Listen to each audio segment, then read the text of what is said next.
pot apărea sunete, imagini, cadre care pot afecta emoțional. Hei, bună tuturor, sunteți pe canalul Nadia și Sofia. Astăzi suntem împreună cu sora mea și vom face un fel, așa spun, un video horror. Este horror pentru oameni care le plac horror, dar să nu fie horror extra mega horror, căci să se ascundă cumva, dar este un fel de înștiințare. Așa, hai să trecem la treabă. Locația este în Păpșoi. În Porumb. Da, în Păpșoi. Uitați-vă, Păpșoi sunt foarte înalți și este riscul de a vă rătăci sau de a vă perdea. Așa, să trecem la treabă.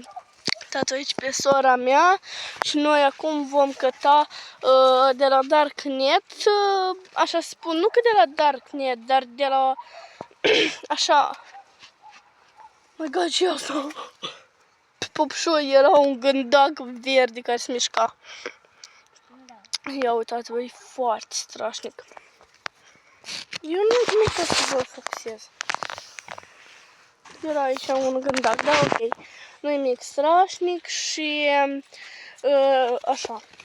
Am ajuns la locație și acum vom începe să vă povestim ce se întâmplă.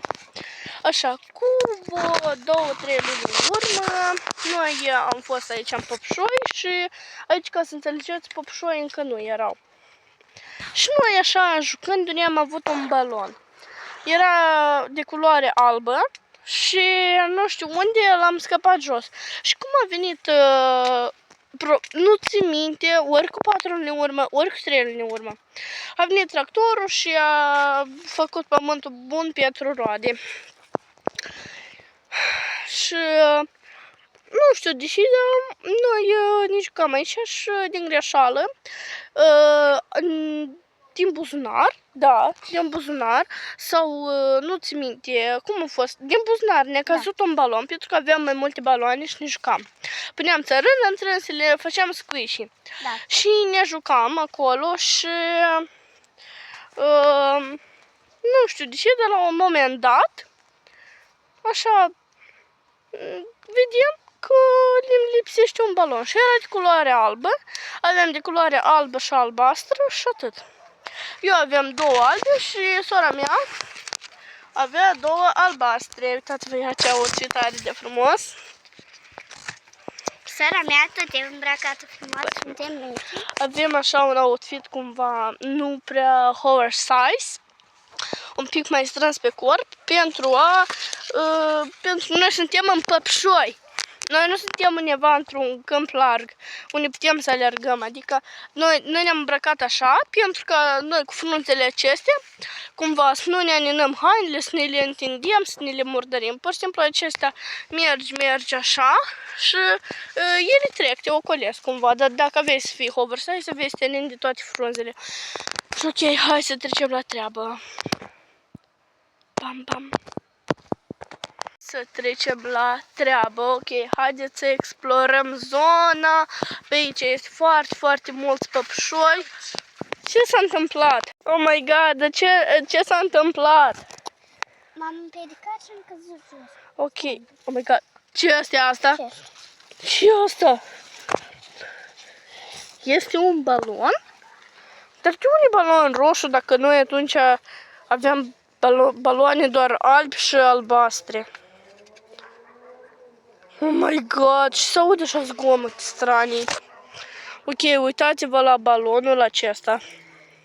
Uitați-vă, eu nu știu ce este asta. Doamne ferește, eu prima dată văd așa ceva în viața mea. De unde pe acest pământ și în foarte mulți păpșoi sau porumb, să spun așa, am găsit acest balon. E foarte, foarte straniu. Băi, eu cred că acest balon este blestemat. Băi, uitați-vă, păpșoii mi se hâțână și eu nu înțeleg ce se întâmplă. Aoleu, eu cred că îl voi arunca. Băi, nu știu ce se întâmplă. Eu am luat-o prin păpșoi. Uitați-vă.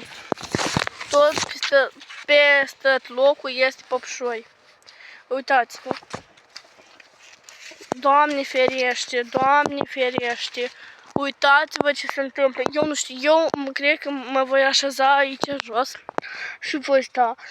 Dar nu știu unde este sora mea. Nu știu. Adică, probabil, cum am spus, legenda este foarte horror. Este foarte... Oh, God, ce s-a auzit! Nu! Eu am decis că mai bine este ca să o strig pe sora mea. Sofia! Unde ești? Aici! Dar eu nu te văd, flutur, te rog. Nu te ved. Ok, eu nu știu, dacă voi puteți să vedeți pe cameră ceva, să-mi spuneți, vă rog. Oh my God, uitați-vă, ea este acolo. Hai că încerc eu pe tine să te identific. Uitați-vă pe sora mea. Wow! Sofia, bravo! Wow, sora mea. Ne-am găsit! Ok, eu vreau ca să vă abonați la acest canal de YouTube, adică la Nade și Sofia. Și pe curând, pa, pa!